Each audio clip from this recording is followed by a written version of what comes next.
Teeme siis esimese otselülituse Mustamäel ja tere õhtust. 3-4. Tere õhtust.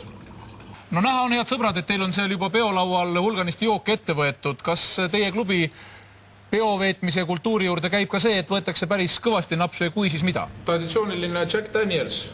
Iga selline endast lugupidav Ameerika kultuuri ja kauboikultuuri edendaja ikkagi võtab õhtul väikse pitsi. Ja nii meiegi võib-olla, aga siis ega jooma ei ole mõtet hakata. Ja me sellise väikse puksu ja... No selge on see, et selline pidu ilma muusikata hakkama ei saa. Mis muusika siis täna kõlab? 3-4. Õissa kauboi, pipi, õissa kauboi, pipi, veel kord. Õissa kauboi, pipi, õissa kauboi, pipi, kusjuures tuleb öelda, et ei maksa segama nad, eks ole, hipikultuuri ja kauboikultuuri.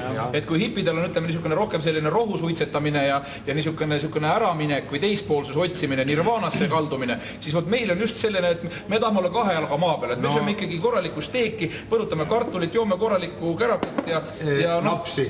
Ühe sümboolse pitsi, eks ole. Sümboolse pitsi, aga kui hipid on vahepeal siin naernud 60. lõpul, 70. alul naersid kauboide üle, siis nad tegid selle laulu, mis me laulsime, tegid ümber, et justkui mõnitades meid, aga me ei hoolid sellest. See kõlas siis niimoodi, et õissa hippi, kauboi, õissa hippi, kauboi, no me naersime muidugi selle peale. Keerasid vastupidi. Keerasid vindi üle.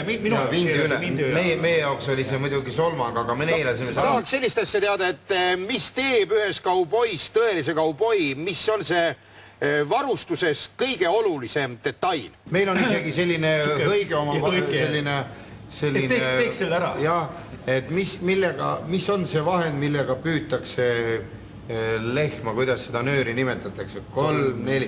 Lasso! Jaha!